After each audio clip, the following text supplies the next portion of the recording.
Good evening सभी लोगों को। कैसा है सब लोग? चलिए सभी लोगों को राधे राधे। आप सभी का रिजल्ट विथ रुद्रा सर में स्वागत है और आप सभी के सपोर्ट से आज हम लोग 1K प्लस सब्सक्राइबर अपने कर लिए हैं। तो आपके इस चैनल से चलिए, तो आज हम लोग जो है हिंदी के तीसरा चैप्टर जो है पढ़ने वाले हैं और उसका जो है क्रैश कर के रूप में इसमें हम लोग देखेंगे सारा सारांश, प्रश्न उत्तर, ऑब्जेक्टिव और कुछ विशेष बातें। चलिए, तो देर न करते हुए ठीक है, आपके जो है क्लासेस पर हम आ जाते हैं। सभी लोग जो उम्मीद करते हैं कि ठीक होंगे और काफी ये वीडियो जो है आपके एग्जाम के लिए हेल्पफुल होगा। एक ही क्लास में सारा जो है। चलिए थोड़ी सी जो है इस चैप्टर का नाम बता देते हैं आपको। ये चैप्टर का नाम है संपूर्ण क्रांति। संपूर्ण क्रांति, ठीक है। इसके जो राइटर हैं उनका नाम है जयप्रकाश नारायण। क्या नाम है बाबू? जयप्रकाश नारायण, ठीक है। जयप्रकाश नारायण, जयप्रकाश नारायण, ठीक है, याद रहेगा।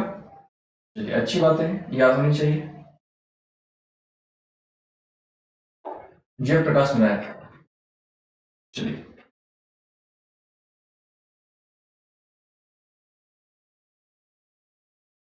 संपूर्ण क्रांति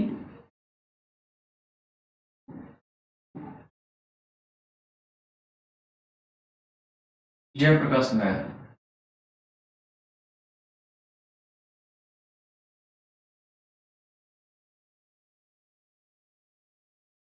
ठीक है। चलिए परिचय दे देते हैं थोड़ा सा इनका। परिचय में क्या है? जयप्रकाश नारायण 20वीं सदी के, ठीक है ना, यानी 20वीं सदी, 20वीं सदी मतलब समझ रहे हैं ना, यानी 1900 के बाद की बात है। 1900 के बाद 20वीं सदी के एक प्रसिद्ध, ठीक है, किस सदी के थे? 20वीं सदी के। जयप्रकाश किस सदी के थे बाबू? 20वीं सदी के। और प्रसिद्ध समाजवादी थे। कैसे थे? समाजवादी। किस तरह की इनकी विचारधारा थी? समाजवादी थी।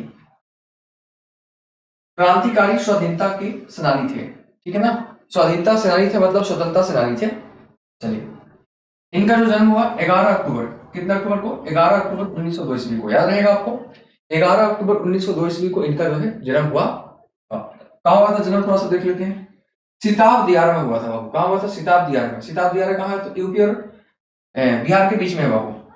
इनकी माता जी का नाम जो था वो था फुलरानी। जयप्रकाश की माता जी का नाम क्या था बाबू? फुलरानी। कमेंट में बताएंगे जयप्रकाश की माता जी का नाम क्या था? फुलरानी। और पिताजी का नाम था बाबू हर्षु दयाल। क्या था? हर्षु दयाल, ठीक है। जयप्रकाश का जन्म कब हुआ? जयप्रकाश का जन्म हुआ 11 अक्टूबर 1902 को। और इनकी माता जी का नाम था क्या बाबू? फुलरानी। और पिताजी का नाम क्या था? हर्षु दयाल। यहाँ तक कोई दिक्कत नहीं। इनकी जो पत्नी थी वो प्रसिद्ध गांधीवादी ब्रज किशोर प्रसाद। नेताजी का क्या नाम था? ब्रज किशोर प्रसाद, ठीक है। ब्रज किशोर प्रसाद की पुत्री थी, ठीक है, जिसके नाम क्या था? प्रभावती देवी। यानी क्वेश्चन पूछा जाएगा आपसे कि जयप्रकाश नारायण की पत्नी का नाम क्या था?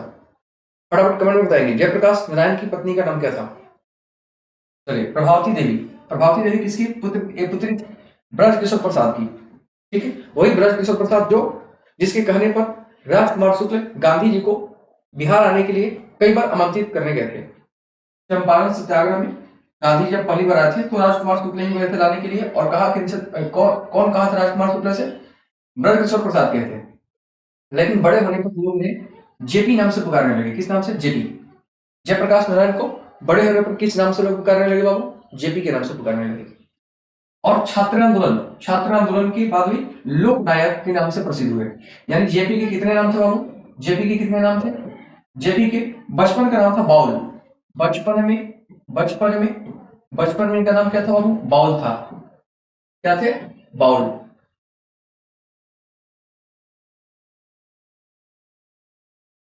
चलिए, और और बड़े हो गए, जब बड़े होने पर इनको क्या कहा जाता था? जेपी। बड़े होने पर क्या कहा गया बाबू? जेपी।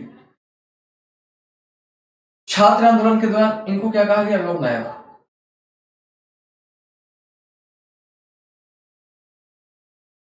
चलिए, बहुत बढ़िया, बहुत बढ़िया।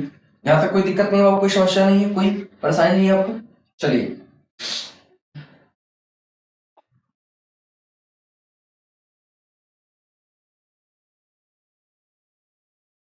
प्रारंभ की शिक्षा प्रारंभ की शिक्षा और इनकी वृत्ति देख लीजिए। उन्होंने पटना कॉलेज से आईएससी किया था। जेपी आईएससी कहां से किया था? वो पटना कॉलेज से। कहां से? पटना कॉलेज से। ठीक है। और उसके बाद वो 1922 ईस्वी में शिक्षा प्राप्ति हेतु अमेरिका चले गए। क्वेश्चन पूछा जाएगा कि अमेरिका कब गए थे? अमेरिका कब गए थे बाबू? 1922 ईस्वी में। कब गए थे? 1922 ईस्वी में। और किस चीज की शिक्षा प्राप्त करने के लिए गए थे बाबू? किस चीज की शिक्षा प्राप्त करने के लिए? ठीक, तो आगे की शिक्षा प्राप्त करने के लिए, ठीक है ना? आगे की शिक्षा प्राप्त करने के लिए कहां गए थे? अमेरिका गए थे।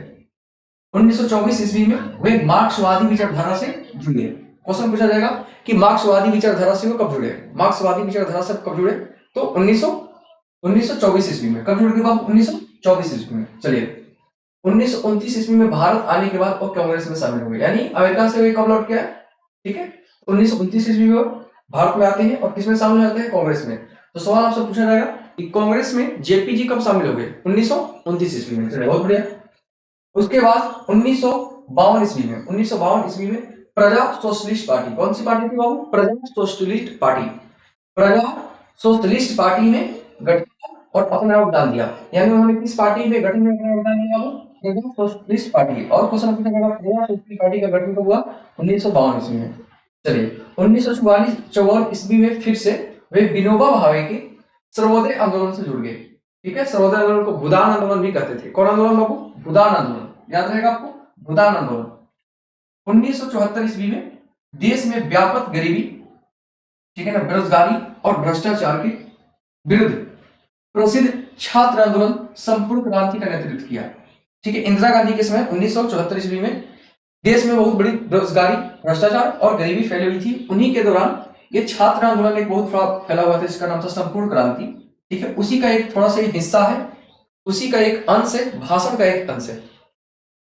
सन 1965 ईस्वी में बाबू, सन 1965 ईस्वी में जयप्रकाश नारायण जी को समाज सेवा के लिए मैग्सेसे पुरस्कार दिया गया।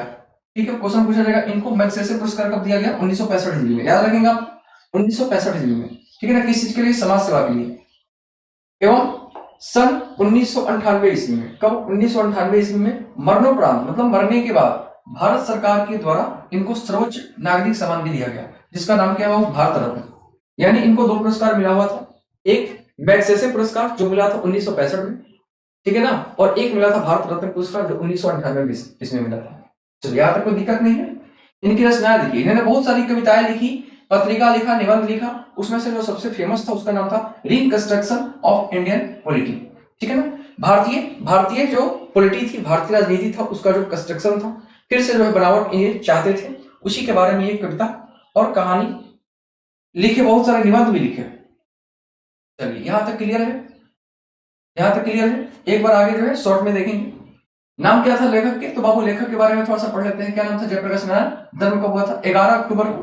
ठीक है, डेट याद रहेगा, 11 अक्टूबर 1902 ईस्वी को सिताब दियारा गांव में हुआ था। ठीक है, और इनकी मृत्यु हो जाती है बाबू अक्टूबर के ही महीने में, 8 अक्टूबर को 1979 ईस्वी को पटना में मृत्यु होती है। मृत्यु कहाँ होती है बाबू? फटाफट कमेंट करके बताएंगे, मृत्यु कहाँ होती है? पटना में। माता जी का नाम क्या था बाबू? फूलरानी। चलिए, माता का नाम था फूलरानी और पिताजी का नाम क्या था? हर्षु दयाल। चलिए, आगे बढ़ जाते हैं। इनकी पत्नी का नाम क्या था? प्रभावती देवी, जो किसकी पुत्री थी? ब्रज किशोर प्रसाद की पुत्री थी। शिक्षा, आरंभ शिक्षा घर पर ही किए। बिहार विद्यापीठ से आईएससी किए, पटना से जो है आईएससी किए। और पढ़ने के लिए कहां चले गए? अमेरिका। अमेरिका कब गए थे? 1922 ईस्वी में। पढ़ने के लिए अमेरिका कब गया बाबू? 1922 ईस्वी में। यहां तक कोई दिक्कत नहीं है? कोई दिक्कत नहीं है। चलिए, पीएचडी न कर पाने के कारण मां की अस्वस्थता। क्वेश्चन पूछा जाएगा कि किस कारण से पीएचडी नहीं कर पाए थे? पीएचडी बाबू किस कारण से नहीं कर पाए थे? तो किस कारण से नहीं कर पाए थे बाबू? मां की अस्वस्थता से। किस कारण से? मां की अस्वस्थता। इनका उपनाम क्या था? जेपी लोकनायक। और बचपन का नाम क्या था? वो बचपन का नाम था बाउल। बचपन का नाम क्या था? बाउल। बाउल था। ठीक है, बचपन का नाम क्या था? बाउल। चलिए, राजनीतिक जीवन के बारे में थोड़ा सा देख लेते हैं और सम्मान क्या क्या मिला इनको। राजनीतिक जीवन एवं सम्मान। चलिए देखिए, राजनीतिक जीवन, योगदान। भारतीय स्वतंत्रता संग्राम सेनानी थे। ठीक है ना, जून 1974 ईस्वी की, ठीक है, संपूर्ण क्रांति के जनक थे। जो संपूर्ण क्रांति हुआ 1974 ईस्वी में, उसके जनक भी थे और भारतीय स्वतंत्रता संग्राम के सेनानी भी थे। कांग्रेस में कब शामिल हुए? 1929 ईस्वी में। ठीक है, और ये अमेरिका में कब गए थे पढ़ाई के लिए? 1922 ईस्वी में। ये भी याद रखेंगे आप। चलिए, पार्टी के गठन में भूमिका कांग्रेस सोशलिस्ट पार्टी, ठीक है ना, किस किस पार्टी में थे बाबू ये, कांग्रेस सोशलिस्ट पार्टी में थे और प्रजा सोशलिस्ट पार्टी में थे, जो 1952 ईस्वी में गठन हुआ था। ठीक है, एक एक चीजों को नोट करते रहिए। देखिए इनको प्रसिद्धि क्या मिली 1942 ईस्वी में, 1942 ईस्वी में भारत छोड़ो आंदोलन से, ठीक है ना, इनके ज्यादा फेमस हो गए। क्वेश्चन पूछा जाएगा कि इनकी प्रसिद्धि कब मिली, कब से ज्यादा फेमस हो गए, तो 1942 ईस्वी में जो आंदोलन हुआ था वो भारत छोड़ो आंदोलन। जेल कब गए, 1939 ईस्वी में जल गए और 1943 ईस्वी में भी जल गए थे। चलिए पुरस्कार बिहार में हिंदी की वर्तमान स्थिति नामक लेख के लिए, ठीक है, इनको कौन सी पुरस्कार मिली, किस चीज के लिए पुरस्कार मिली, तो पुरस्कार मिला इनको, ठीक है, जिस पुरस्कार का नाम आप जानते हैं, बिहार में हिंदी का वर्तमान स्थिति नामक लेख के लिए इनको एक पुरस्कार भी मिला बिहार से। और इनको सम्मान कौन सा मिला बाबू, भारत रत्न सम्मान 1998 ईस्वी में, ठीक है, मरणोपरांत मरने के बाद मिला, ठीक है, 1998 में। और एक अवार्ड इनको और मिला था मैग्सेसे सम्मान, कौन सा अवार्ड बाबू, मैग्सेसे सम्मान 1965 में, किस चीज के लिए, समाज सेवा के लिए, किसके लिए, समाज सेवा के लिए। चलिए बहुत बढ़िया, आगे बढ़ते हैं। कौन सी पुस्तक लिखे थे बाबू, जो सबसे ज्यादा फेमस हुआ इनका पुस्तक, रिकंस्ट्रक्शन ऑफ इंडिया पॉलिटी। पुस्तक के अलावा कुछ कविताएं, डायरी और निबंध भी प्रकाशित किए थे। चलिए आगे बढ़ जाते हैं। देखिए पाठ के बारे में थोड़ा सा देख लीजिए। इस पाठ का नाम क्या है, संपूर्ण क्रांति। विधा क्या है, मतलब कौन सी टाइप है, तो एक भाषण है, एक भाषण का ही प्रस्तुत किया गया है, थोड़ा सा अंश है उसका, जो ये गांधी मैदान में दिए थे। वक्ता कौन थी इस भाषण को, कौन दिया बाबू, जयप्रकाश नारायण। कब दिए थे, गांधी मैदान में दिए थे। छात्र आंदोलन के दौरान। तिथि क्या है, क्वेश्चन पूछा जाएगा कि ये किस तिथि में दी गई थी बाबू, 5 जून 1974 को। कब दिया गया था, 5 जून 1974 को पटना के गांधी मैदान में इस भाषण को दिया गया था। उसका एक छोटा सा इस रूप में अंश पेश किया गया है। प्रकृति क्या थी, छात्र आंदोलन की, सॉरी संपूर्ण क्रांति का तो छात्र आंदोलन के दौरान दिया गया था। प्रकाशन संपूर्ण भाषण जन मुक्ति से प्रकाशित, ठीक है ना, ये भाषण जो है जन मुक्ति एक न्यूज़पेपर होता था, उसी में ये प्रकाशित हुआ इनकी भाषण। चलिए पाठ के प्रमुख व्यक्ति का नाम सुनिएगा, कौन कौन है जो इनकी मदद कर रहे हैं। तो रेणु जी, रेणु जी का नाम क्या है, पूरा नाम है फणीश्वर नाथ रेणु, प्रसिद्ध साहित्यकार हैं और महिला आंचल के लेखक हैं। महिला आंचल के लेखक कौन है बाबू, फणीश्वर नाथ रेणु जी हैं, ठीक है। एक और व्यक्ति है श्री ईश्वर अय्यर, श्री ईश्वर अय्यर, जो जेपी जी के दोस्त भी हैं और मद्रास में जेपी के मेजबान भी हैं, यानी जेपी जी के जो दोस्त भी हैं, कौन, अय्यर साहब, ईश्वर अय्यर। और साथ में जब ये मद्रास जाते हैं जेपी जी आंदोलन के दौरान, किसी आंदोलन के दौरान, तो वहां पर उनका स्वागत भी करते हैं। मेजबान का मतलब होता है बाबू स्वागत करने वाले। दिनकर जी, ठीक है, राष्ट्र कवि दिनकर जी, जो जेपी से मद्रास में मिलने आए, ठीक है, राष्ट्र कवि दिनकर जी जेपी जी से कहा मिलने गए बाबू, मद्रास में। चलिए गंगा बाबू कौन थे, गंगा बाबू दिनकर जी के साथ ही गंगा बाबू भी मिलने आए, बल्कि यह तो जेपी जी के साथ ही रहते थे। उसके बाद मिलने के बाद जेपी जी के साथ कौन रहने लगे बाबू, गंगा बाबू, ठीक है, गंगा बाबू। तो दिनकर जी जयप्रकाश नारायण से कहा मिले थे, तो मद्रास में। कहा मिले थे बाबू, मद्रास में, याद रहेगा। चलिए और भी व्यक्ति थे, रामनाथ जी गोयनका, ठीक है, रामनाथ जी गोयनका जो थी, कौन थे, तो इंडियन एक्सप्रेस के संस्थापक, इंडियन एक्सप्रेस के क्या थे, संस्थापक थे।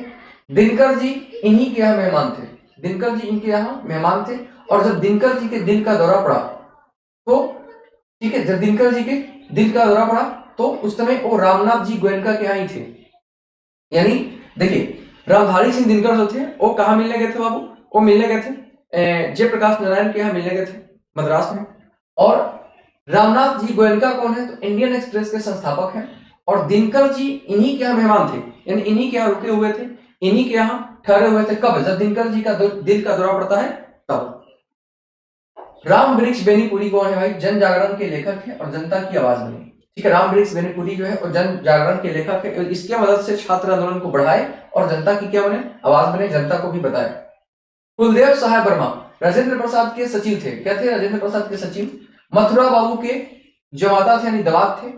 इनके प्रयोगशाला में कुछ सीखने को जेपी को भेजा गया, ठीक है, इनके प्रयोगशाला में कुछ सीखने के जेपी को भेजा गया।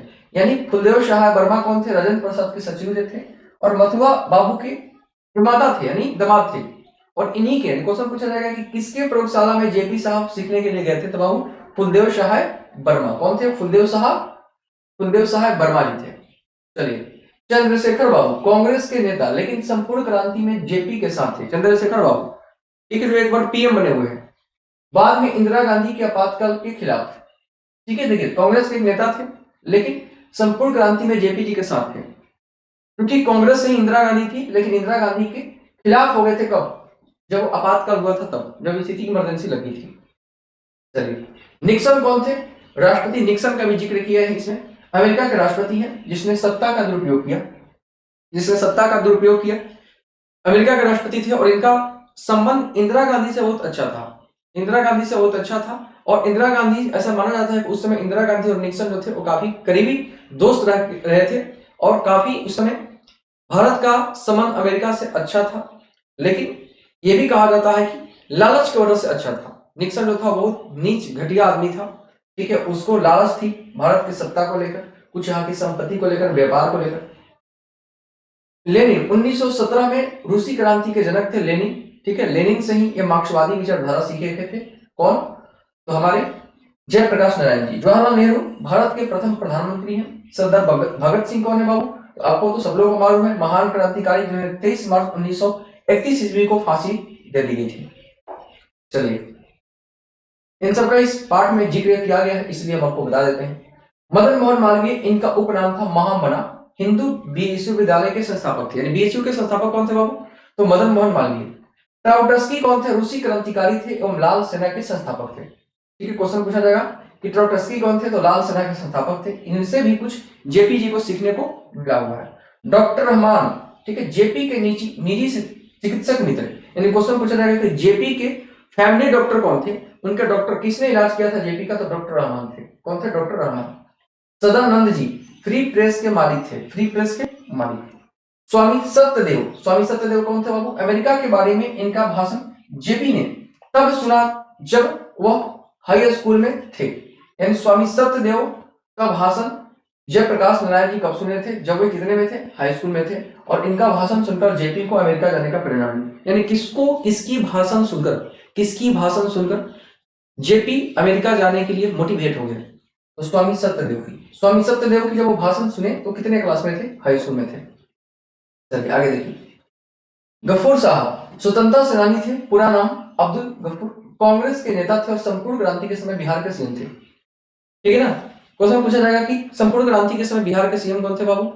तो गफूर साहब थे, कांग्रेस के ही नेता थे।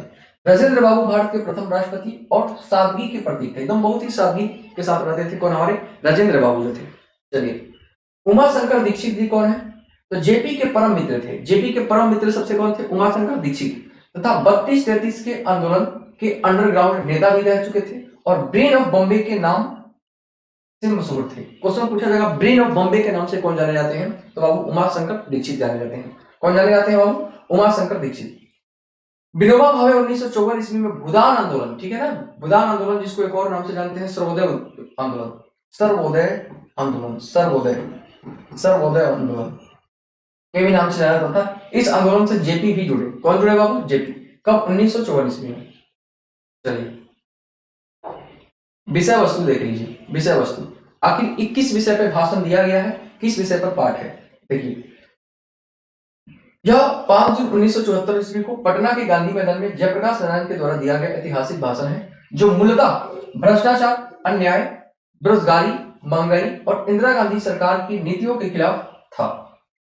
ठीक है, किसके खिलाफ था बाबू? इंदिरा गांधी के खिलाफ था, उसकी नीति के खिलाफ। इंदिरा गांधी से इनको परेशानी नहीं थी, उनकी नीति से, सिद्धांत से, सरकार की सिद्धांत से इनकी परेशानी थी। एक ऐतिहासिक भाषण है जो मूलतः भ्रष्टाचार, अन्याय, बेरोजगारी, महंगाई के लिए था। यह एक देशव्यापी आंदोलन भी था, देश भर में मशहूर आंदोलन था, पूरे देश के लिए था, जिसका परिणाम स्वरूप 1975 ईस्वी में आपातकाल घोषित कर दिया गया। आपातकाल बाबू कब घोषित किया गया था मेरे साथ? तो 1975 ईस्वी में। इसके विरोध में विपक्षी दल ने एकजुट होकर जनता पार्टी का गठन किया। किस पार्टी का बाबू? जनता पार्टी का। जनता पार्टी का गठन कब हुआ? 1975 ईस्वी में। 1977 ईस्वी में कांग्रेस सत्ता से बाहर हुई। कांग्रेस को इन्होंने कब हरा दिया बाबू? 1977 ईस्वी में, ये भी याद रखेंगे। चलिए, महत्वपूर्ण तथ्य देख लीजिए। संपूर्ण क्रांति का नारा किसने दिया था? जयप्रकाश नारायण ने दिया था। जयप्रकाश नारायण ने अमेरिका का दलाल कहा गया है। ठीक है, जयप्रकाश नारायण को अमेरिका का क्या कहा गया बाबू? दलाल। ठीक है, जयप्रकाश नारायण को अमेरिका का क्या कहा गया? दलाल। दल विहीन लोकतंत्र मार्क्सवाद, ठीक है, जो कार्ल मार्क्स का सिद्धांत था तथा लेनिनवाद के मूल उद्देश्यों में है। दल विहीन लोकतंत्र किस चीज में जिक्र किया गया है? इनका कहना था कि दल विहीन, पहली बार निर्दलीय सरकार ये बनाना चाहते थे, ये कहते थे कि हम दल विहीन लोकतंत्र बनाना चाहते हैं। इसके लिए इन्होंने मार्क्सवाद का सिद्धांत पढ़ा था, कार्ल मार्क्स का सिद्धांत और लेनिन का सिद्धांत।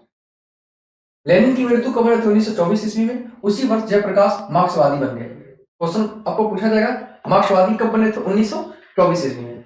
दीक्षित जी से जेपी की अंडरग्राउंड जमाने की मित्रता थी और जयप्रकाश नारायण अंडरग्राउंड जमाने की मित्रता को ठोस मानते थे। ठीक है, इन सबसे परम मित्र कौन थे? दीक्षित जी। और उसी समय से दीक्षित जी से इनकी बहुत ज्यादा लगाव हो चुकी थी और बहुत अपना दीक्षित जी से क्लोज रहते थे, हर बात एक दूसरे से लोग शेयर करते थे। चलिए बहुत बढ़िया, आगे बढ़ते हैं। भाषण के प्रारंभ में देखिए क्या होता है। भाषण के प्रारंभ में फणीश्वरनाथ रेणु जी ने कविता पढ़ी। जब भाषण शुरू होता है तो भाषण के शुरू में फणीश्वरनाथ रेणु आते हैं और कविता को पढ़ते हैं। कविता को क्या करते हैं? पढ़ते हैं। ठीक है, छात्रों और युवाओं के अनुरोध पर ही जेपी ने बुढ़ापे और बीमारी के बावजूद आंदोलन का नेतृत्व स्वीकार किया।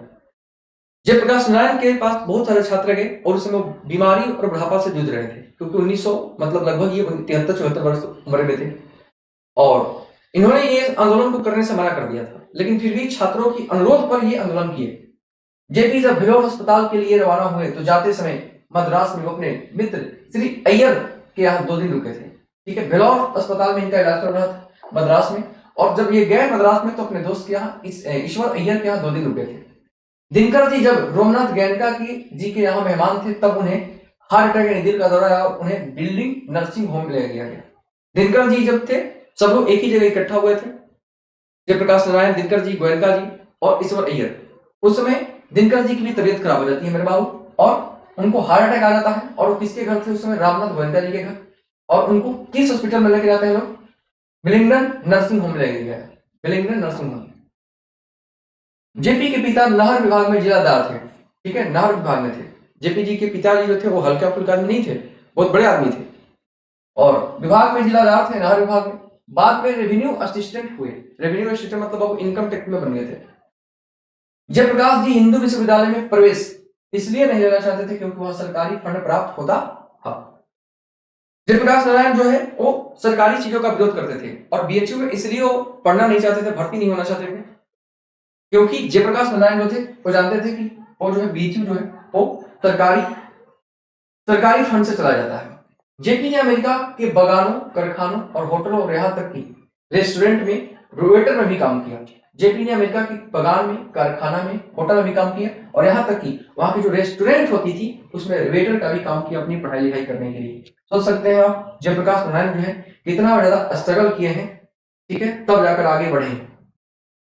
अमेरिका पढ़ने के दौरान एक रशियन टेलर के पास, ठीक है, जेपी रात को कम्युनिस्ट की क्लास लेने जाते थे। बहुत बढ़िया ये बातें है कि अमेरिका जब रहते थे तो पढ़ने के दौरान ही एक रशियन, रूस के टेलर, नाम बाबू है टेलर, रशियन टेलर के पास जेपी रात को कम्युनिस्ट की क्लास लेने जाते थे। किस चीज का? कम्युनिस्ट का, यानी मार्क्सवादी का क्लास लेने जाते थे एक दर्जी के यहाँ। टेलर मतलब क्या होता है बाबू? दर्जी। जेपी जवाहरलाल नेहरू को बड़ा भाई मानते थे। जेपी अपना बड़ा भाई किससे मानते थे? जवाहरलाल नेहरू को। वो मार्क्सवादी का शिक्षा किससे लिए था? वो रशियन टेलर से। चलिए आगे देखिए। प्रदेश में, ठीक है, परराष्ट्र मतलब विदेश, प्रदेश में नीतियों के संबंध में जेपी को नेहरू से मतभेद था।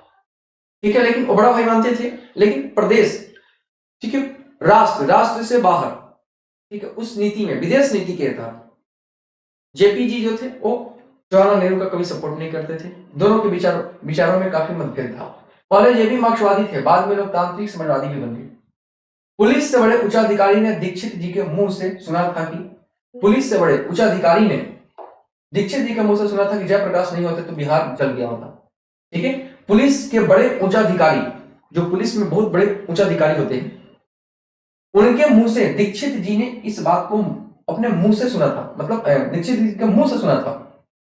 यानी पुलिस जो थे वो, पुलिस के जो बड़े ऑफिसर थे वो दीक्षित जी से सुने कि दीक्षित जी उनको बताया कि अगर जयप्रकाश नहीं होते ना तो ये देश और बिहार जो है वो आग में जलकर खाक हो गया होता। ये बातें कौन बताए? तो दीक्षित जी कहे। किससे? तो बड़े बड़े ऑफिसर से।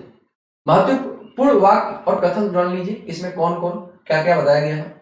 अभी न जाने कितने मिलो इस देश का जनता को जाना है। ये बातें जयप्रकाश नारायण कहते हैं कि अभी न जाने कितने मिलो इस देश की जनता को अभी और जाना है। और कहते हैं कि निक्सन को दे दो तार, ठीक है, इंदिरा गांधी पे तंज कसते हैं, तंज कसते हुए कहते हैं कि अरे भाई निक्सन को दे दो तार और जयप्रकाश की हो गई हार। कह दो अपने मित्र, परम मित्र जेपी से, निक्सन से जेपी के बारे में कह दो कि जेपी तो हार गया और तुम्हारी तो जीत हो गई। तो निक्सन को दे दो तार और जेपी की हो गई हार। कह दो निक्सन से, अपने प्यारे दोस्त से, मैं दल विहीन लोकतंत्र की स्थापना करना चाहता हूं। कौन बोल रहे थे बाबू? जयप्रकाश नारायण। कह रहे हैं कि हमें सरकार से कोई दिक्कत नहीं है, हमें सरकार की नीतियों से दिक्कत है। जो गुलाम देश है वहां के जो कम्युनिस्ट हैं उनको हरगिज वहां की आजादी की लड़ाई से अपने आप को अलग नहीं करना चाहिए। ये कह रहे हैं कि जो मार्क्सवादी लोग हैं, जो कम्युनिस्ट लोग हैं, जिस देश में वो रहते हैं और अगर वो गुलाम देश है तो अपने आप को उससे अलग नहीं करना है, नहीं तो अलग कर लेंगे तो सरकार का वर्चस्व और भी ज्यादा बढ़ जाएगा। कम्युनिस्ट का होता ही है सरकार की नीतियों का विरोध करना, गलत नीतियों का विरोध करना। व्यक्ति से नहीं, हमें तो नीतियों से झगड़ा है। जयप्रकाश नारायण जी कहते हैं, जेपी जी कहते हैं कि इंदिरा गांधी से हमें कोई तकलीफ नहीं है, कोई मुसीबत नहीं है, कोई समस्या नहीं है, हमें तो इंदिरा गांधी की नीतियों से तकलीफ है, सिद्धांतों से झगड़ा है, उनकी जो सिद्धांत है उससे झगड़ा है, कार्यों से झगड़ा है, और जो गलत या सही कार्य करते हैं उस कार्यों से क्या है बाबू? झगड़ा है। चलिए चैप्टर के बारे में जो है सारा शॉर्ट में बता दिए हैं। अब यहाँ से जो है आप क्वेश्चन आंसर देखेंगे, कुछ ऑब्जेक्टिव प्रश्न है, आप इसको सोल्व करेंगे मेरे लाल, उसके बाद इसका सारांश हो 2 नंबर भी हम लोग देखेंगे। ठीक है, प्लीज कमेंट करके बताएंगे क्लासेस आपकी कैसी लगी, ठीक है ना। और अगर पीछे से आपको अच्छा क्लास लगा हो तो आप लोग सभी लोग शेयर करें, लाइक करें और कमेंट करें। और इसी तरह से जो है हम सारे आपको अगले चैप्टर की सारे क्रैश कोर्स के रूप में डाल देते हैं। जयप्रकाश नारायण का जन्म कब हुआ था? बोलिए 11 अक्टूबर 1902 ईस्वी में। बहुत बढ़िया, ठीक, चलिए ये हो जाएगा मेरे बाबू। नेक्स्ट बता देंगे, जयप्रकाश नारायण का निधन कब हुआ था? कब हुआ था बाबू? कब हुआ था? 8 अक्टूबर 1979 ईस्वी को। बहुत बढ़िया, बहुत बढ़िया। ये होती है आपकी पढ़ाई, मन लगा के पढ़िए, ठीक है। चलिए जयप्रकाश नारायण का जन्म स्थान कहाँ है बाबू? कहाँ है? सिताब दियारा, उत्तर प्रदेश बलिया और बिहार के सारण जिले तक फैला हुआ है। चलिए सिताब दियारा में याद रहेगा। चलिए बहुत बढ़िया। जयप्रकाश नारायण के बचपन का नाम क्या था बाबू? बता चुके हैं, बाउल। क्या नाम था? बाउल था। चलिए जयप्रकाश नारायण को लोग लोग क्या कहने लगे जब बड़े हुए? तो क्या कहने लगे? बोलिए, जननायक, लोकनायक, बोलिए देश नायक, नरनायक, जननायक या लोकनायक? लोकनायक। चलिए लोकनायक जयप्रकाश नारायण। चलिए बिहार के छात्र आंदोलन को जेपी ने कब नेतृत्व किया? 1974 ईस्वी में। चलिए रिकंस्ट्रक्शन ऑफ इंडिया पॉलिटिक पुस्तक किसने लिखी बाबू? जयप्रकाश नारायण ने। जयप्रकाश नारायण को कौन सा पुस्तक मिला हुआ था? तो एक भारत रत्न और एक मैग्सेसे सम्मान। मैग्सेसे सम्मान कब मिला बाबू?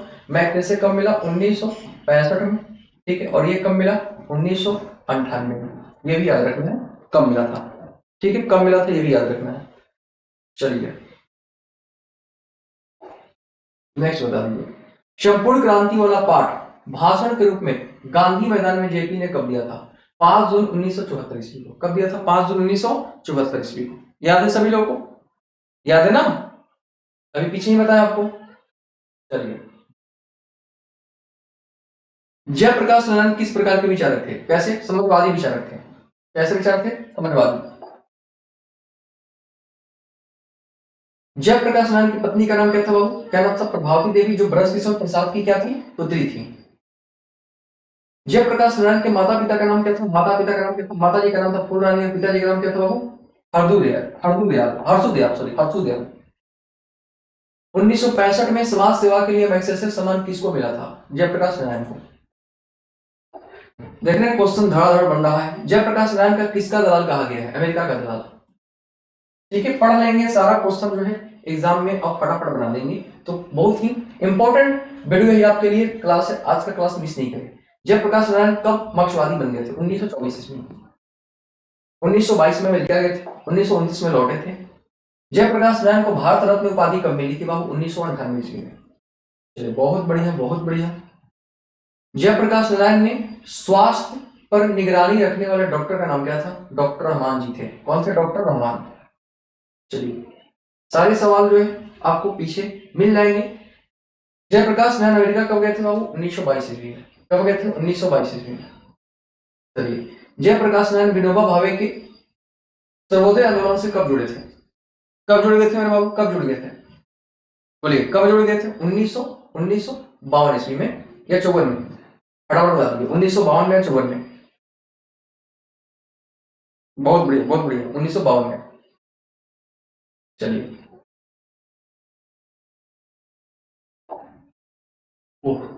जयप्रकाश नारायण को रेमन मैग्सेसे से सम्मान कब मिला था? 1965 में। चलिए, 1965 में।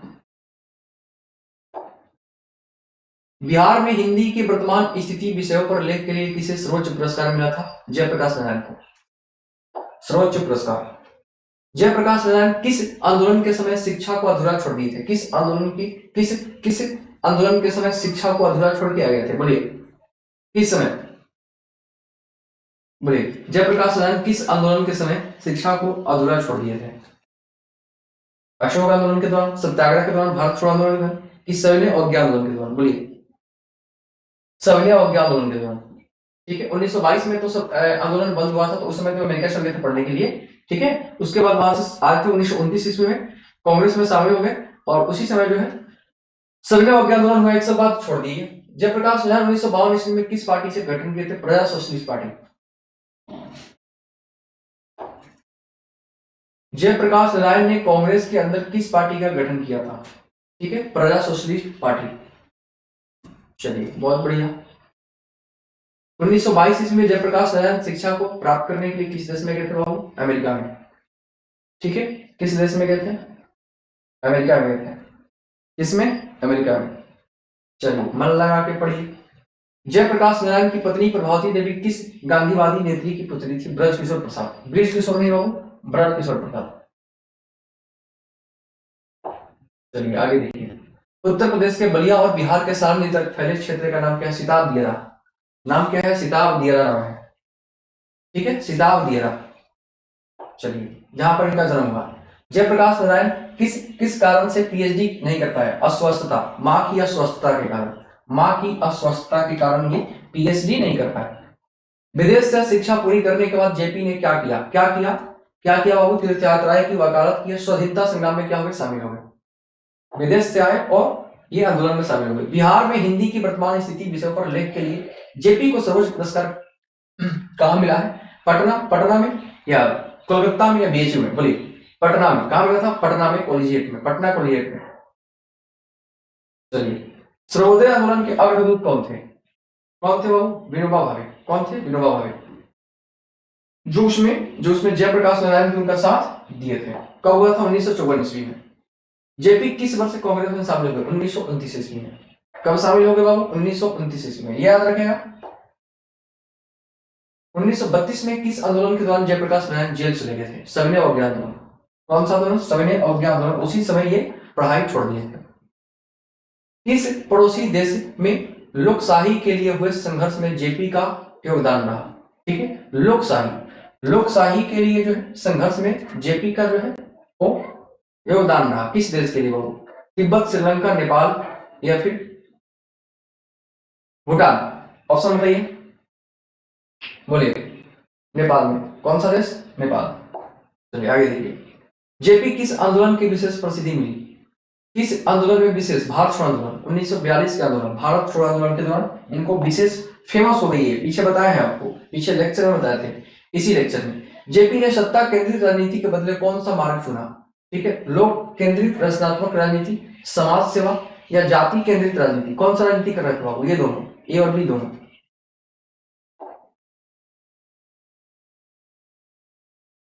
जेपी ने किस विश्वविद्यालय का अध्ययन किया था? ठीक है, देखिए, विशिंगटन मेडिसन भी पढ़े थे, वर्कले भी पढ़े थे, कैलिफोर्निया भी पढ़े थे। तीनों विश्वविद्यालय में पढ़े थे, उपयुक्त में से सभी। है जयप्रकाश वह नाम जिसे इतिहास समंदर देता है, यह कथन किसका है बाबू? किसका है? रामधारी सिंह, राष्ट्रकवि रामधारी सिंह दिनकर का, कि है जयप्रकाश वह नाम जिसे इतिहास समादर देता है, मतलब समान आदर देता है। इतिहास भी समान आदर देता है। और कौन सा नाम है? जयप्रकाश नारायण जी। जेपी ने मार्क्सवाद तथा समाजवाद की शिक्षा कहां से प्राप्त की बाबू? रूस से। कहां से? रूस से। चलिए, विनोबा भावे किस आंदोलन में जयप्रकाश नारायण ने रचनात्मक भूमिका निभाई? बोलिए। विनोबा भावे के किस आंदोलन में? भूदान आंदोलन में। किस आंदोलन में? भूदान आंदोलन में। चलिए। जयप्रकाश नारायण का जन्म कब हुआ था? 11 अक्टूबर 1902 ईस्वी को।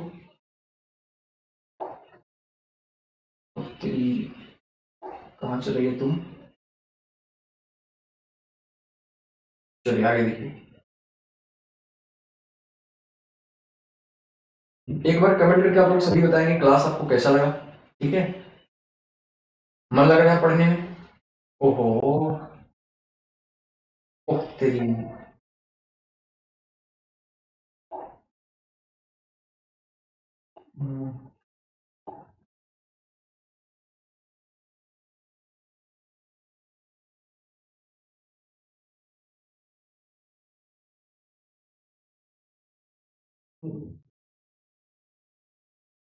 चलिए, कब हुआ था बाबू? 11 अक्टूबर 1902 ईस्वी को। चलिए आगे बताएंगे आप। जयप्रकाश नारायण का जन्म स्थान कहाँ है? कहाँ है बाबू? तो सिताब दिया है, सिताब दिया है। यहाँ तक कोई दिक्कत है नहीं? सिताब दिया है।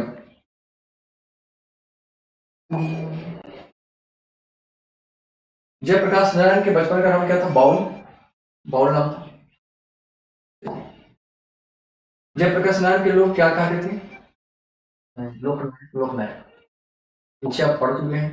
बिहार के छात्र आंदोलन का नेतृत्व जेपी ने कब किया था? 1974 ईस्वी में। कब किया था? 1974 में।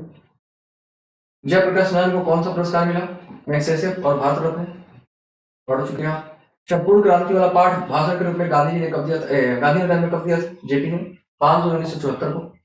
इस पाठ में आया कि अगर कोई डेमोक्रेसी का दुश्मन है तो वह लोग, वे लोग दुश्मन है जो जनता के शांतिमय कार्यक्रम में बाधा डालते हैं और उनकी गिरफ्तारियां करते हैं, उन पर लाठीचार्ज करने और गोलियां चलाने का काम करते हैं। ये लाइन किस पाठ में दिया गया हो? संपूर्ण क्रांति में। ये जयप्रकाश नारायण कहते हैं। कब? तो ये जब इंदिरा गांधी के खिलाफ आंदोलन होता है और ये इंदिरा गांधी जो है कह देती है अपने प्रशासन विभाग से कि तुमको जो है जाकर जयप्रकाश नारायण और उनके साथियों पर गोली चलाना है और लाठी चलाना है। जयप्रकाश नारायण किस प्रकार के विचारक थे? समाजवादी विचार के साथ। ठीक है, चलिए। जयप्रकाश नारायण कब मार्क्सवादी बन गए थे? 1924 ईस्वी में। छात्र आंदोलन द्वारा जयप्रकाश नारायण क्या चाहते थे? कौन सा चाहते थे बाबू? कि यहाँ पर क्या हो? गरीबी विहीन लोकतंत्र की स्थापना हो, गरीबी हटाओ, लोकतंत्र, दलयुक्त लोकतंत्र या लोकतंत्र पार्टी वाला चाहिए या बिना पार्टी वाला लोकतंत्र चाहिए, दल विहीन चाहिए, निर्दलीय चाहिए। ये कहते थे कि हम लोग को निर्दलीय सरकार चाहिए। राजनीति में भ्रष्टाचार क्या है? बोलिए। जनता का जागृत न होना, जनता का जागृत न होना, यही राजनीति का जो है भ्रष्टाचार है। ठीक है, जनता जो है अपनी विकास नहीं देख रहा, अपनी नेता अपनी जाति के लोगों की विकास देख रहा है, अपने जाति के नेता को उसको टेंशन है, आपकी टेंशन नहीं। इसी वजह से जनता में जो है काफी मालूम होना चाहिए, आप मालूम होना चाहिए। ठीक है, कि जनता को जो है परेशानी किससे है? तो जनता को परेशानी जो है, आपको जनता की परेशानी जो है वो अपनी समस्या को लेकर नहीं है, जनता को परेशानी लेकर है कि हमारे जात के जो नेता हैं वो कैसे हैं, उनको जीतना चाहिए। ठीक है, वो जीतेंगे तो हमारा विकास करेंगे, बाकी कोई विकास नहीं करेगा। अपना विकास पर ध्यान नहीं, अपने जाति के नेता पर विकास है, उस पर ध्यान है। इसी वजह से हम लोग पीछे हैं। बुर्जुआ क्लास का मतलब क्या होता है? पूंजीपति और उससे निष्ठा रखने वाला लोग को हम लोग बुर्जुआ वर्ग बोलते हैं। किसके बारे में धर्मवीर भारती ने मुनादी शीर्षका कविता को लिखी है? ठीक है, ये कौन है बाबू? एक 72 वर्ष का बूढ़ा आदमी अपनी कांपती कमजोर आवाज से सड़कों पर सच बोलता निकल रहा है। ये किसके बारे में लिखा हुआ था? जयप्रकाश नारायण।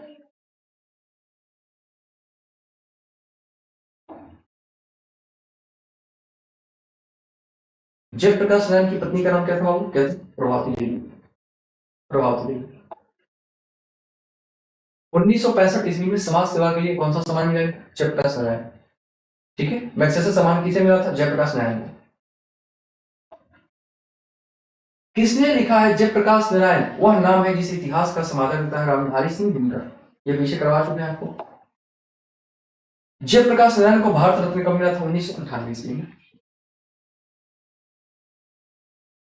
जयप्रकाश नारायण के स्वास्थ्य पर निगरानी रखने डॉक्टर का नाम क्या था? डॉक्टर रामा। किसने कहा था अभी न जाने कितने मिलो इस देश की जनता को जाना है? जवाहरलाल नेहरू ने। कौन कहा था बाबू? जवाहरलाल नेहरू। चलिए यहाँ तक जो है सारे ऑब्जेक्टिव हम लोग क्लियर कर लिए। फटाफट जो है 2 मिनट में जो है सब्जेक्टिव भी देख लेते हैं। ठीक है, टेंशन नहीं लीजिए। देखिए सारांश देख लीजिए, वो 5 नंबर में सारांश आता है। ठीक है, काफी अच्छा सारांश लिखा गया है, चीजों को समझिएगा। संपूर्ण क्रांति 5 जून 1974 ईस्वी को पटना के गांधी मैदान में जयप्रकाश नारायण के द्वारा दिए गए भाषण का एक अंश है। जो संपूर्ण क्रांति है, एक जयप्रकाश नारायण के द्वारा जो भाषण दिया गया था उसका एक अंश है। और इसे कब दिया गया था गांधी मैदान में? तो 5 जून 1974 ईस्वी को। आगे देखिए, जिसमें जयप्रकाश नारायण देश के विद्यमान यानी देश में उपस्थित गरीबी, भुखमरी और महंगाई, बेरोजगारी और भ्रष्टाचार के खिलाफ देश की जनता से संपूर्ण क्रांति का आह्वान करते हैं। ठीक है, ये कहा जाता है कि एक जगह क्रांति नहीं होगी, ये संपूर्ण क्रांति होगी। पूरे भारत में जो है क्रांति होगी और संपूर्ण रूप से होगी।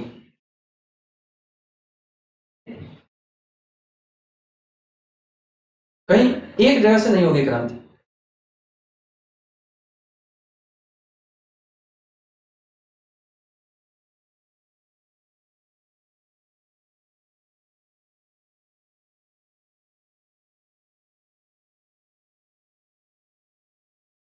तो कहते हैं संपूर्ण क्रांति 5 जून 1974 ईस्वी को पटना के गांधी मैदान में जयप्रकाश नारायण द्वारा दिया गया भाषण का अंश है, जिसमें जयप्रकाश नारायण देश के विद्यमान गरीबी, भुखमरी और महंगाई, बेरोजगारी और भ्रष्टाचार के खिलाफ देश की जनता से निवेदन करते हैं, ठीक, अनुरोध करते हैं कि संपूर्ण क्रांति का जो है मांग करते हैं कि एक बार में ये क्रांति जो है संपूर्ण क्रांति होनी चाहिए। ठीक है, छोटा मोटा क्रांति नहीं होना चाहिए, समस्त देश में क्रांति होना चाहिए। उन्होंने यूथ फॉर डेमोक्रेसी का आह्वान किया। उन्होंने कहा कि जो नए लोकतंत्र का आह्वान किया कि नए लोकतंत्र होना चाहिए और ये युवा का लोकतंत्र होना चाहिए, क्योंकि उनके अनुसार भावी पीढ़ी ही देश की भविष्य है। ठीक है, जो भावी पीढ़ी, आने वाली पीढ़ी है, भविष्य की जो पीढ़ी है वो ही देश की भविष्य है। यानी जो युवा है वही युवा वर्ग ही देश की क्या है, भविष्य है। इसलिए आपसे हम अनुरोध करते हैं कि जितने भी युवा आप हैं, सभी युवा वो एक बार आप लोग जो है, कभी भी देश अगर संकट में हो, लोकतंत्र हमारे खतरे में हो, तो आप ये नहीं समझिएगा कि कोई आपको निवेदन करेगा या कोई आपको इन्विटेशन देगा कि आकर और देश को बचाइए। आपको खुद जाकर देश को बचाना होगा और खुद आगे आना होगा।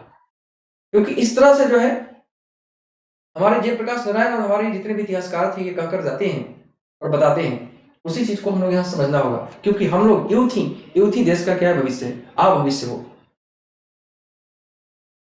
भावी पीढ़ी का ही देश भविष्य है। भावी पीढ़ी ही देश का क्या है, भविष्य है। आने वाली जनरेशन ही देश की भविष्य है। इसलिए उन्हें शासन की और सत्ता की और संघर्ष की बागडोर संभालनी चाहिए। इसलिए सत्ता में उनको आना चाहिए, युवा को आना चाहिए।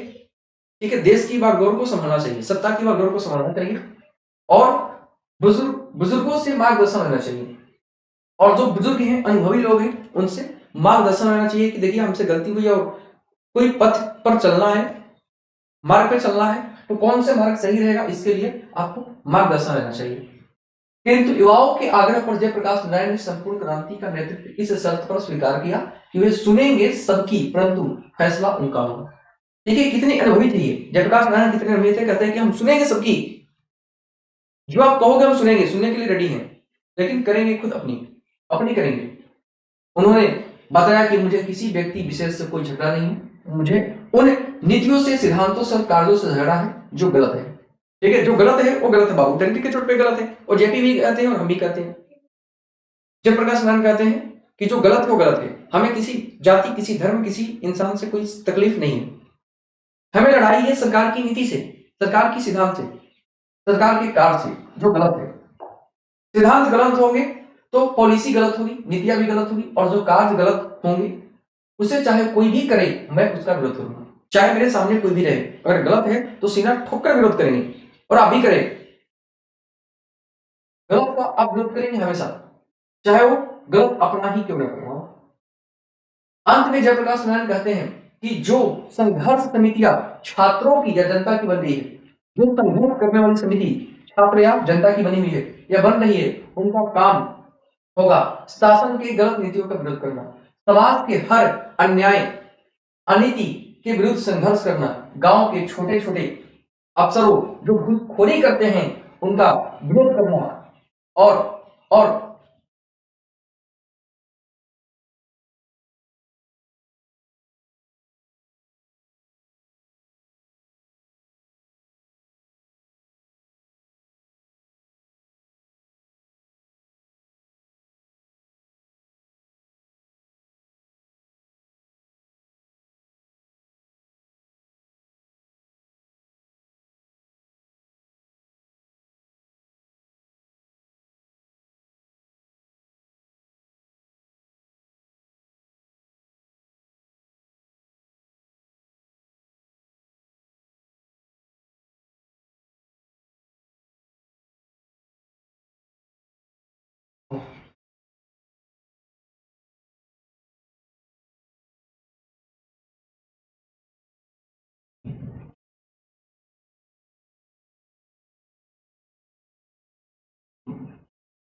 आगे देखिए, आगे देखिए, जो जो गांव के छोटे छोटे, ठीक है, अफसरों जो घुसखोरी करते हैं उनका विरोध करना और हर तरह की अन्याय जो मेरी कल्पना है उन अन्यायों को रोकना, ठीक है, और सभी अन्यायों को गांव के क्या करना है, रोकना है। इस प्रकार जनता की छात्रों की यह निर्दलीय संघर्ष समितियां केवल लोकतंत्र के लिए नहीं बल्कि सामाजिक, आर्थिक, नैतिक और क्रांति के लिए अथवा संपूर्ण क्रांति के लिए बहुत महत्वपूर्ण कार्य करेगी। जो संघर्ष समिति बनाई गई है जनता पार्टी की संपूर्ण क्रांति के लिए, ये सिर्फ जनता या छात्रों के लिए ये निर्दलीय संघर्ष समितियां केवल लोकतंत्र के लिए नहीं है, ये सिर्फ लोकतंत्र के लिए ही समितियां नहीं बनाई गई है। ये जो समितियां बनाई गई है, ये जो कमेटी बनाई गई है, जो निर्दलीय कमेटी है, सब लोग इसमें जुड़ सकते हैं, किसी पार्टी विशेष की नहीं है। ये कमेटी सिर्फ लोकतंत्र के स्थापित नहीं करेगी बल्कि लोकतंत्र के लिए नहीं बल्कि सामाजिक, आर्थिक, नैतिक क्रांति के लिए अथवा संपूर्ण क्रांति के लिए महत्वपूर्ण कार्य करेगी। हर प्रकार की क्रांति होनी चाहिए, रोजगार से लेके अस्पताल तक, अस्पताल से लेकर शिक्षा तक, बचाव तक, अपराध तक, हर प्रकार की क्रांति होनी चाहिए। तो भविष्य में ऐसी कभी भी क्रांति की जरूरत पड़े तो उसके लिए हम लोग सब लोग खड़े रहेंगे। आप भी रहिएगा, इस चीज से हम लोग को सीख मिलता है, ठीक है। चाहे गलती कहीं भी हो, गलती का सीना ठोक कर विरोध कीजिए, तभी आप एक सच्चे योद्धा है, एक सच्चे भारतीय है। चाहे वो गलती अपने ही क्यों ना करे, गलती गलती होती है। चलिए क्वेश्चन आंसर देख लीजिए बाबू, सर आंसर देख लीजिए। आंदोलन के नेतृत्व के संबंध में जयप्रकाश नारायण की क्या विचार थी? आंदोलन का नेतृत्व वे किस शर्त पर स्वीकार करते हैं? आंदोलन के बारे में, आंदोलन के नेतृत्व के संबंध में जयप्रकाश नारायण के क्या विचार थे और वो आंदोलन का नेतृत्व किस शर्त पर स्वीकार करते हैं? तो देख लीजिए आंसर में क्या है। आंदोलन के नेतृत्व के संबंध में जयप्रकाश नारायण के विचार थे कि आंदोलन का नेतृत्व युवा पीढ़ी को करना चाहिए। क्या है कि आंदोलन का नेतृत्व युवा वर्ग करे, क्योंकि युवा वर्ग ही हमारे देश का क्या है, भविष्य है। उन्होंने आंदोलन का नेतृत्व इस शर्त पे स्वीकार किया कि वे सबकी बातों को सुनेंगे, सबकी सलाह लेंगे, सबकी बातों को सुनेंगे, करेंगे, किंतु अंतिम फैसला उन्हीं का होगा। तो आंदोलन के नेतृत्व के संबंध में जयप्रकाश नारायण की क्या विचार थे? ये विचार थे कि आंदोलन का नेतृत्व कौन करे, तो युवा पीढ़ी करे। और शर्त क्या था? शर्त बाबू ये था, शर्त ये था कि हम सिर्फ सुनेंगे, आप जो बोलेंगे हम सुनेंगे, कोशिश करेंगे करने के लिए भी, लेकिन अंतिम फैसला हमारा होगा। कोई भी काम होगा तो अंतिम फैसला हम लेंगे, ये उन्होंने कहा।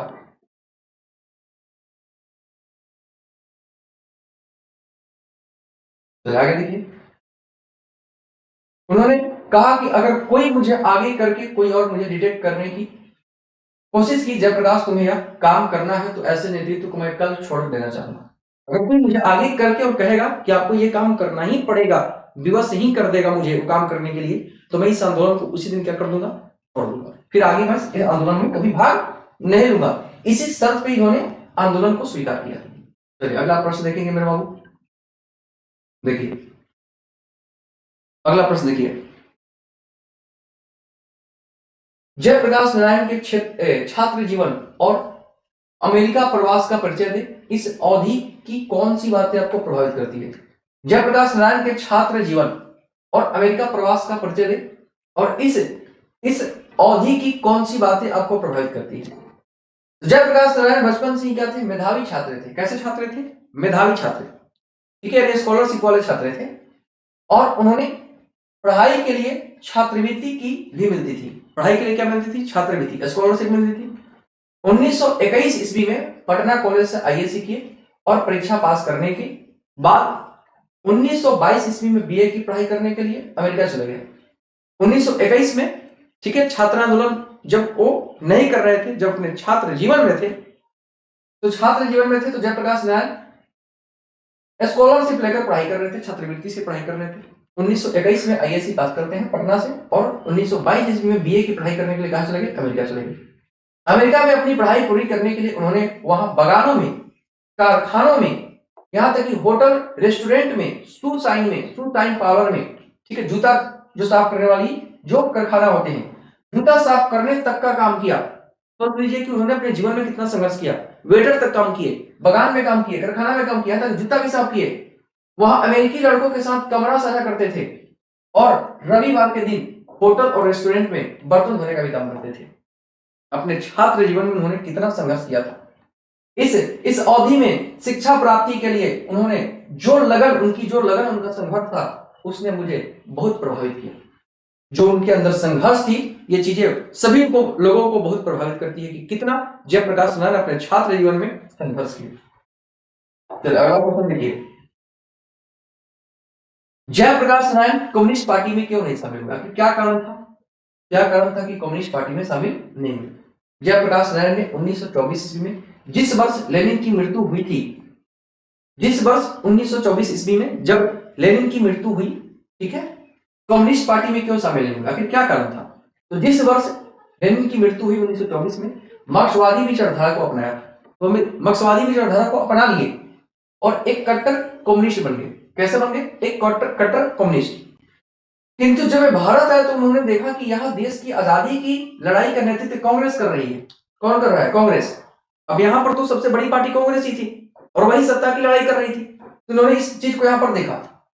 लेनिनवाद ने के अनुसार, अब लेनिन के शिक्षा से, उसके विचार से इन्होंने जो चीजें सीखे थे, जो कोई कम्युनिस्ट है उससे अपने देश की आजादी की लड़ाई में भाग लेना चाहिए। अब इनका सिद्धांत यह था कि कम्युनिस्ट का कहना यह है कि जो कोई भी कम्युनिस्ट है उससे अपने देश की आजादी की लड़ाई में भाग लेना चाहिए, और ये कम्युनिस्ट है। और यहां कम्युनिस्ट नहीं थी भारत में तो कांग्रेस ही थी जो कम्युनिस्ट की काम कर रही थी, और ये कम्युनिस्ट विचारधारा के थे, इसलिए कांग्रेस में इनको शामिल होना पड़ा। उससे कतई दूर नहीं रहना चाहिए, यानी जो कम्युनिस्ट है उनको अपनी देश की आजादी में भाग लेनी है, उनको दूर कभी भी रहना ही नहीं है। इसलिए जयप्रकाश नारायण कम्युनिस्ट पार्टी में शामिल होकर किस में शामिल हो गए बाबू? कांग्रेस में शामिल हो गए। किस में हो गए? कांग्रेस में। चलिए अगला क्वेश्चन देखिए, बापू और नेहरू किस विशेषता का उल्लेख जेपी ने अपने भाषण में किया है? बापू और नेहरू का किस विशेषता का उल्लेख जेपी ने अपने भाषण में किया है?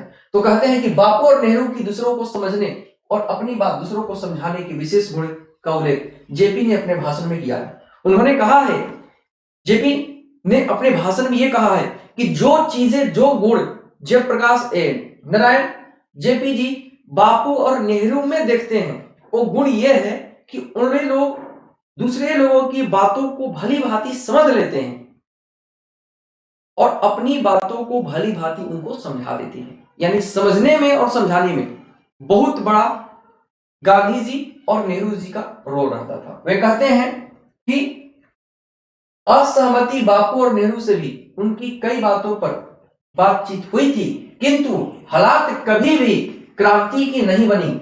वो लोग बहुत ही आदर और प्रेम से मेरी बात सुनते थे और अपनी बात समझाते थे। करें कि कई बार नेहरू जी से और गांधी जी से उन्होंने बात की थी, लेकिन कभी भी इनका और नेहरू जी का और गांधी जी का लड़ाई नहीं हुआ। करें कभी क्रांति की बात हुई नहीं, कभी क्रांति की स्थिति पैदा ही नहीं हुई। जब भी बात सुनते थे तो हम उनकी अच्छी तरह से बात सुनते थे और वो हमें अच्छी तरह से समझाते थे। क्या कहना है ये बातें वो भी बताते थे। चलिए आगे देखिए,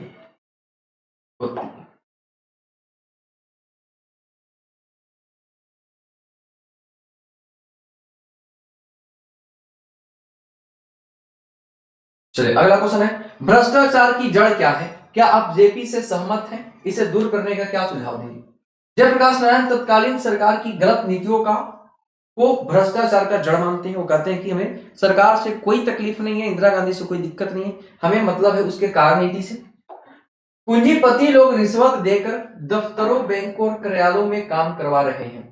पूंजीपति लोग जो है वो रिश्वत देकर दफ्तरों, बैंकों और कार्यालयों में काम करवा रहे हैं, ठीक है। यही भ्रष्टाचार की जड़ है। क्या है भ्रष्टाचार की जड़? इस बात से क्या आप सहमत हैं? हाँ, हम लोग सहमत हैं। चलिए अगला क्वेश्चन देखेंगे, दल विहीन लोकतंत्र और साम्यवाद में कैसा संबंध है? दल विहीन लोकतंत्र और साम्यवाद में कैसा संबंध है? तो दल विहीन लोकतंत्र क्या होता है? सर्वोदय विचार का मुख्य राजनीतिक सिद्धांत है। दल विहीन जो लोकतंत्र है और सर्वोदय विचार का मुख्य राजनीतिक सिद्धांत है। और देखिए कितनी अच्छी बातें लिखी है कि दल विहीन जो लोकतंत्र है बाबू, ठीक है, दल विहीन लोकतंत्र। कौन सी लोकतंत्र? दल विहीन लोकतंत्र। जो दल विहीन लोकतंत्र है वो साम्यवाद में, ठीक है, दल विहीन लोकतंत्र सर्वोदय विचार का मुख्य राजनीतिक सिद्धांत है और मार्क्सवाद तथा लेनिनवाद मूल उद्देश्यों में से एक है। मार्क्सवाद के अनुसार समाज जैसे जैसे साम्यवाद की ओर बढ़ता चल जाएगा, मार्क्सवाद कहते हैं कि समाज जो है जिस तरफ से साम्यवाद की ओर बढ़ता चल जाएगा वैसे वैसे राज्य स्टेट क्षय होता चला जाएगा और अंत में एक स्टेटलेस सोसाइटी कायम होगी जो निश्चित रूप से दल विहीन होगी।